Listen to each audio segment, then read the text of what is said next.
Welcome to the Falls Homefront, where Wichita Falls leads in North Texas real estate, business, and life. I'm Tim Lockhart, retired Air Force officer, realtor, and your local real estate and business strategist. Every week, I'm shining a spotlight on people, places, and opportunities that make our community thrive. You'll hear real estate tips, market insights, and inspiring conversations with local leaders, entrepreneurs, and fellow military veterans.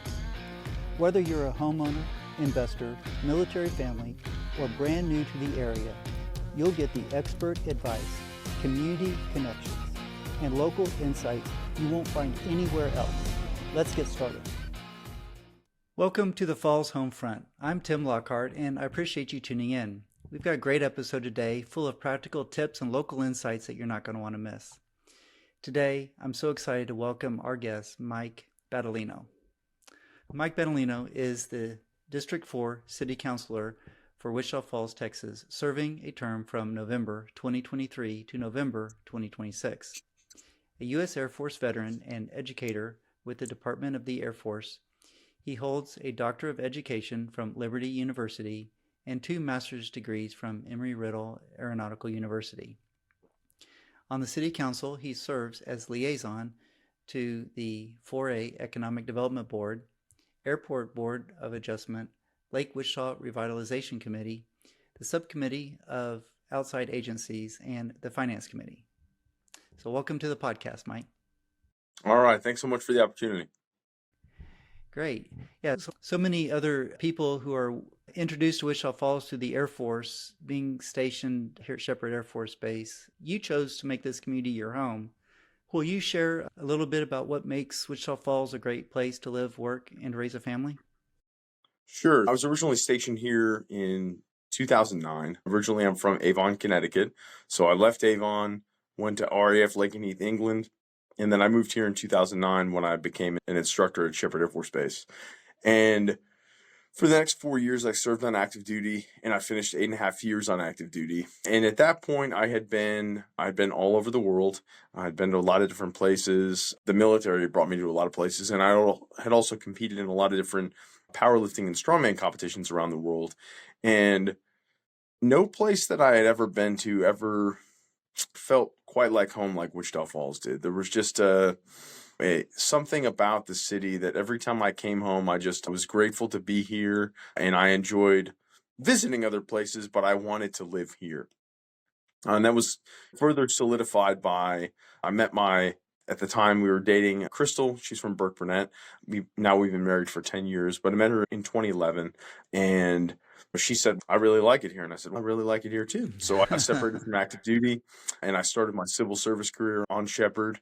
And really, I've just never had a desire to go anywhere else, because it really has everything that we would ever want to do, right? To live and raise a family. We love where our 2 kids go to daycare and to school. We love the restaurants that we go to. We love going to the theater. We love the symphony. There are always different events for different nonprofits. There's Hotter Than Hell. There's Thor. There's always something to do, something to stay engaged with. Rarely there's a weekend where there's nothing going on. For example, tomorrow we have the Walk to End Alzheimer's. That's really important to me because my dad passed away from Alzheimer's. So there's something. You can count on something to do in Wichita Falls every weekend throughout the year. And the cost of living is very reasonable. Again, I've visited a lot of places. You go to other places, you're like, wow, this is expensive. But you're able to make a good living in Wichita Falls. And then there are a good amount of homes right now. It's challenging for a lot of individuals to become first-time homeowners in a lot of parts of the country. But it is more reasonable in Texas, and particularly in Wichita Falls, to be able to find a home for first-time home buyers. So just, again, there's a lot of opportunity here, and we continue to grow economically. That economic development is coming. We're very excited for that. Yeah, a lot of reasons why I love living here and why we stayed here. Yeah, that's great. And yes, there are a lot of things to do here.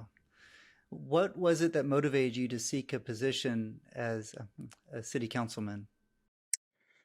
There were a series of events. So I would say going through Leadership Wichita Falls in 2017, that was when I first got the sense that there was a lot more going on outside of the base than I ever really knew about. So Leadership Wichita Falls introduces you to everything that makes Wichita Falls great and everything that makes it work as well as it does. Learning about local government and definitely learning about nonprofits. There was a ton of that within Leadership Wichita Falls. So after that, I stayed engaged in the community.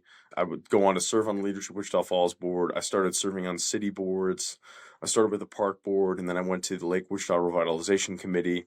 But through the service to different boards and through becoming more engaged with the community, I just realized that maybe at some point that'd be something that I'd want to do. The opportunity kind of came knocking at the beginning of 2023.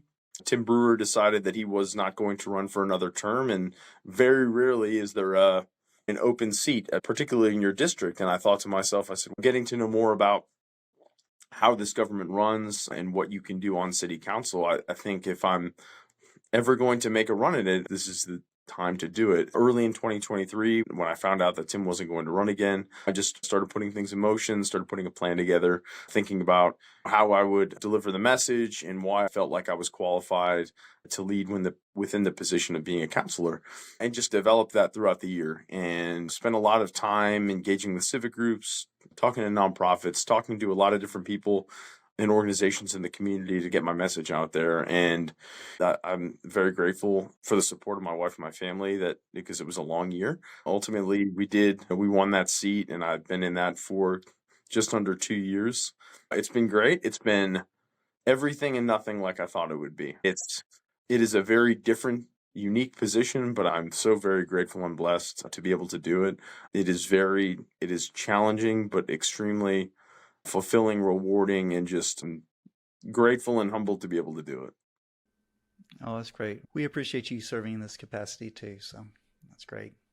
Thank you. What are some of the current projects and near-term opportunities that are shaping our community?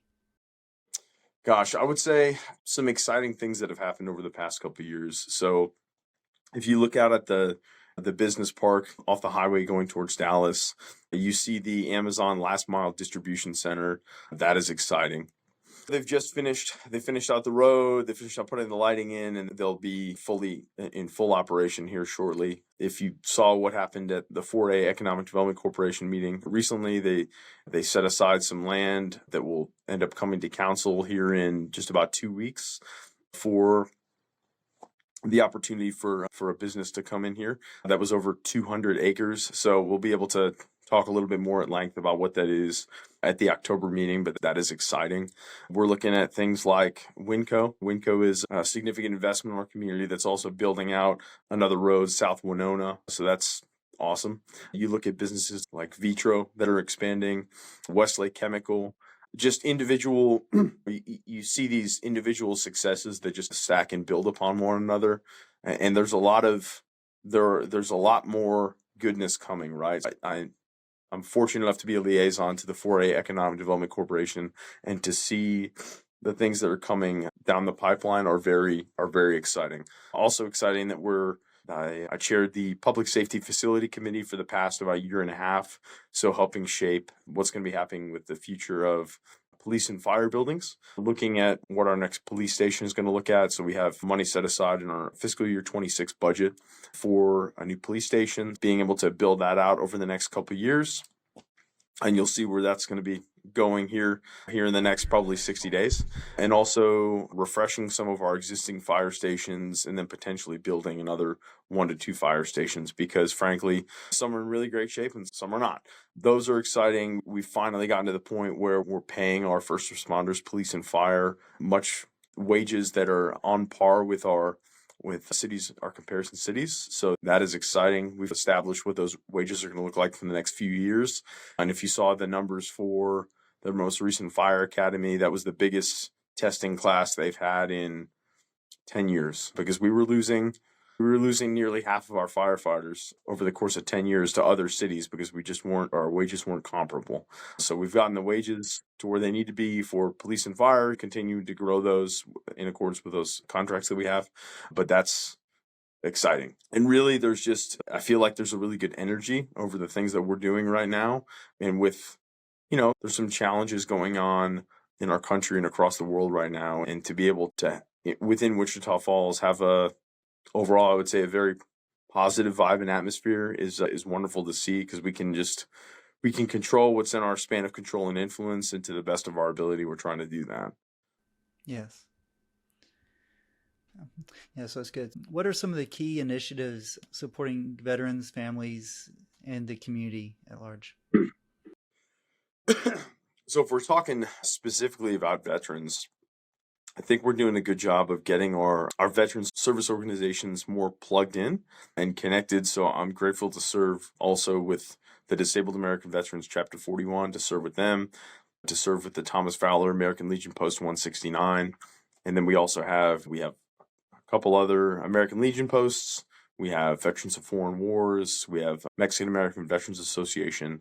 We have all under kind of the umbrella of North Texas Veterans Council. We have a lot of different veteran service organizations, and there's different things going on that are important to our veteran community. So we have a Veterans Day parade coming up first Saturday in November.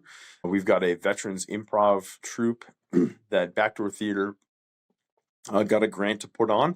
So we have a veterans troupe that I'm grateful to be a part of. On November 8th, we'll have that at the Backdoor Theater. In addition to that, we do things like, some of the veterans organizations are engaged with Toys for Tots. So that's, as much as we appreciate how much Wichita Falls gives to veterans, we've become a Purple Heart community. We continue to build out the Veterans Memorial Plaza at Lake Wichita.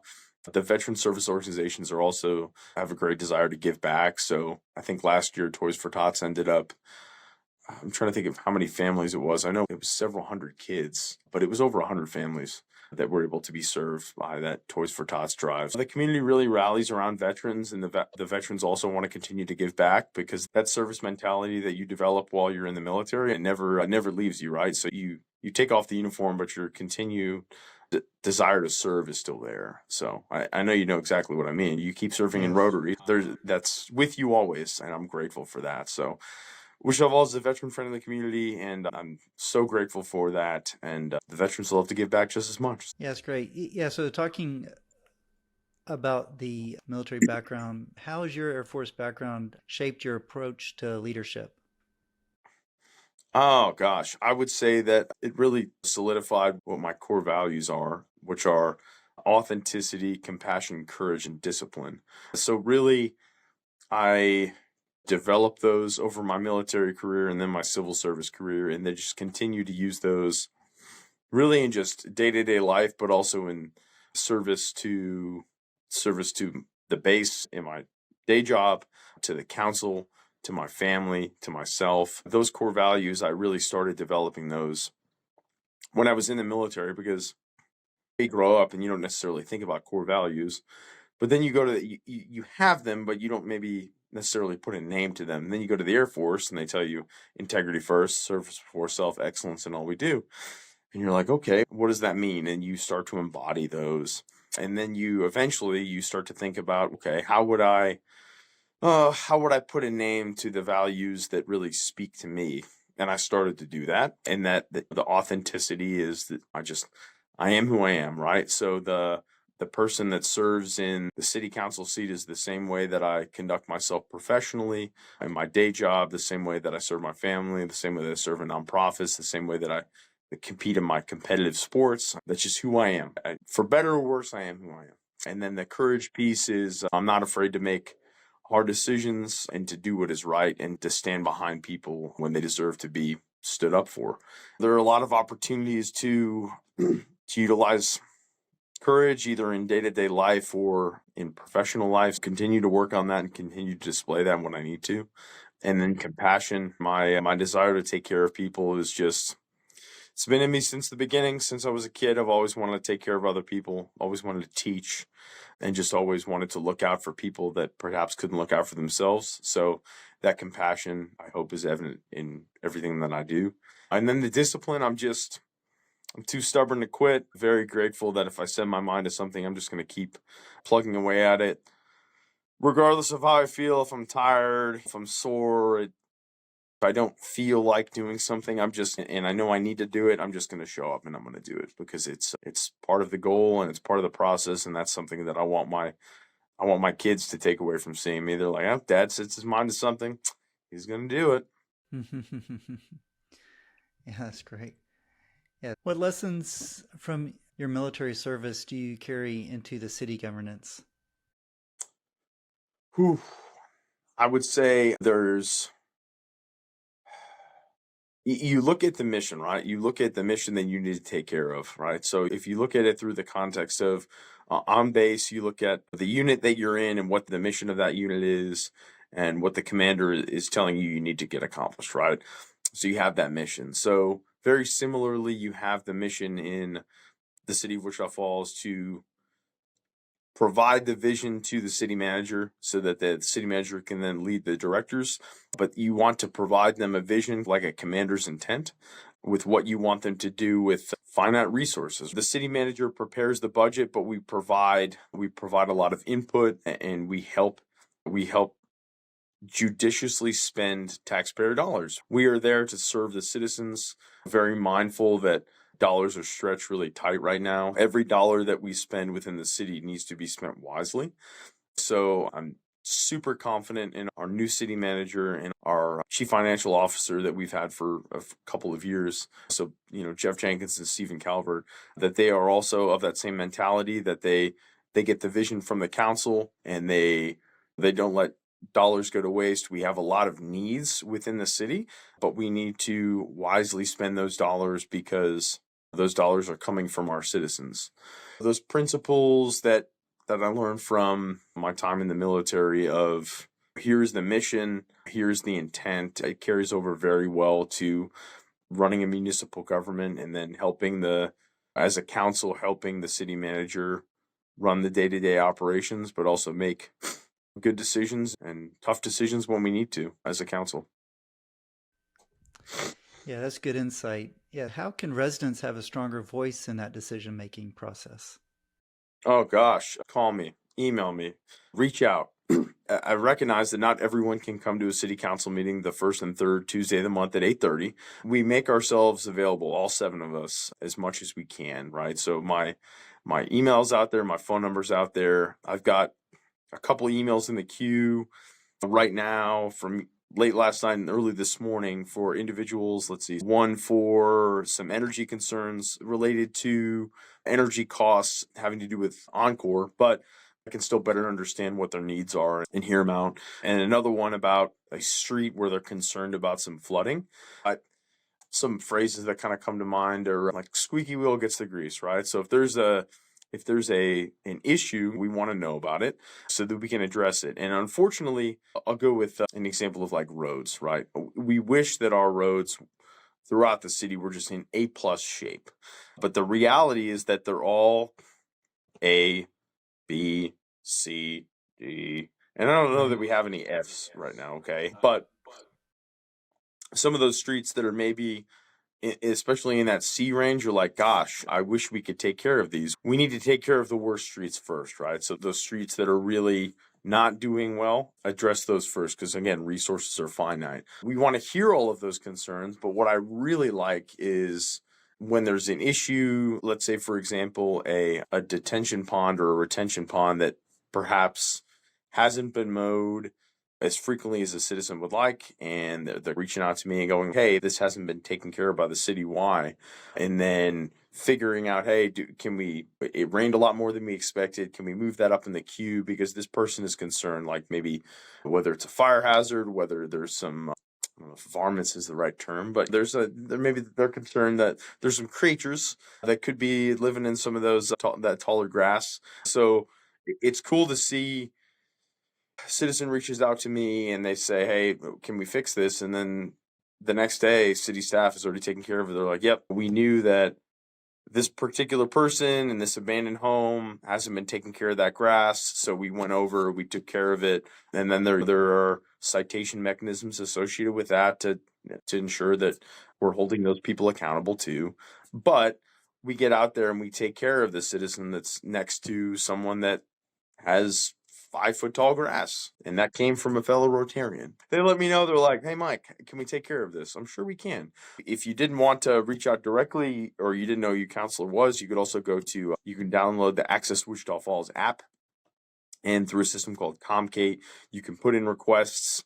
And within 72 hours, you will get a notification that it has been assigned to someone and they're working that issue as much as possible. And what I have found over the past 2 years is it's not so much that people want every one of their issues resolved, but they want to know that someone cares, right? And they want to be heard. So sometimes I have to go back and go, I hate to tell you, but this particular issue, we're not going to be able to fix it just yet because it's going to require $500,000 investment. And we can do that at some point, but just not in this budget cycle. But we're watching it. We're keeping an eye on it. And in most instances, people feel better to just hear, oh, you care. Yeah, literally my job to care and to let you know that your issue is as important to me as it is to you. Oh, that's nice. So you've touched on this, but what does transparency mean in practice at the local government level? So transparency means that you share everything with citizens that you're legally allowed to, right? As much as we can, we're going to share everything that we can about what's going on in our local government, with the exception of like personnel issues, right? Sometimes people want to know, oh, what happened in this situation? That's a personnel matter. So we technically cannot talk about that. And it's not to be sneaky or anything. It's that we aren't able to talk about that particular issue. And then really the only other things we can't talk about are some economic development prospects. People might go, gosh, I want to know that this thing is coming. If you want to know that thing is coming, so do all these other surrounding cities. So yes, we don't want to put out there what all of these economic development prospects are when we're competing with other cities, and we don't want to show all of our cards. So that's really the only reason why. And then the only other thing is litigation, right? So if there's a lawyer involved, if it's a lawsuit, we can't talk about it. So there's a very finite number of things that we can talk about in executive session with the 7 counselors and city staff. And those are always listed on the agenda, and sometimes it's broad of what we're talking about, but you can see that we're talking about economic development stuff, personnel stuff, or a lawsuit. So that's spelled out within the agenda on the executive session agenda. And other than that, the 7 of us don't get together to talk city business unless it's in a council meeting. So that's we have to call a meeting for the 7 of us to get together and talk city business. Otherwise, we're not doing it. It's against the Open Meetings Act. It's against Texas law. We can't just go have a meeting at McBride's with the 7 of us to talk about city stuff. Can't do it. It's a violation of the Open Meetings Act. So we don't. And I feel like getting that message out there makes people feel a little more comfortable that we're doing what we're supposed to, is we're having meetings in the open and having that open dialogue. Yeah, that's great. That helps clarify some things. What impact do you hope to leave by the end of your term? Oh gosh, I plan on doing it again in 26. I can do 2 terms, which I'm grateful for, because I think we're on a great trajectory right now. Improving quality of life and the economic development prospects are wonderful. So continue to work towards those. And then I want to see the Circle Trail over Loop 11 Seymour Highway to Lucy Park. I want to see that finished out. That's really coming along right now. And then in about a month, we should find out about the alternative transportation grant over by Lake Wichita for that portion of the trail. So looking forward to, hopefully we get that grant, and then we can work through fully connecting that last portion of the Circle Trail. We'd be super stoked if we could do that. And then also we just need to be mindful that there were a lot of concerns in the past about finishing that portion of the trail, and then we hear citizens, and then we talk to them, and then we're transparent, and we have open and honest dialogue. I want to do that during that last part of the trail. So really, the Circle Trail, building out the second portion of the Veterans Memorial Plaza, really excited for that. And then helping with those police and fire stations. So getting a new police station, refreshing the fire stations, building new ones if we need to. That would be great to see. I think we're going to see some of those wins in the next year, but some of them are probably going to take another 4. So that would take me to 2029. Oh, that's great. Yeah, that's a lot of good things. Yeah. Thanks again, Mike, for being here. It was great having you on. How would listeners connect with you for more information? Please shoot me an email, mike.battaglino@wichitafallstx.gov, and I know we'll put that in the notes. But email me. And if we need to jump on a call, absolutely happy to do that. Always looking forward to opportunities to connect with constituents, and it's always enlightening. There are things that you think you know every area of your district, and then you drive to an area, gosh, didn't know that was there. So again, very grateful to hear about issues that we can help with, and just here to serve, here to help. All right, that's great, Mike. And to everyone listening, I hope you enjoyed this as much as I did. Hopefully you picked up a few takeaways that you can use right here in Wichita Falls or wherever you are in North Texas. I appreciate you spending a little bit of time with us today, and we'll see you next time on the Falls Homefront. Thanks, Tim. That wraps up another episode of the Falls Homefront. I trust today's conversation gave you some useful insight for your real estate journey and life here in North Texas. If you enjoyed it, follow the show so you never miss an episode. And subscribe on YouTube. And share it with a friend, neighbor, or fellow North Texan who might enjoy it too. For more resources, local insights, real estate tips, and how to connect with me, head over to timlockharthomes.com. Stay tuned for more stories, strategies, and connections that help you thrive in Wichita Falls and beyond.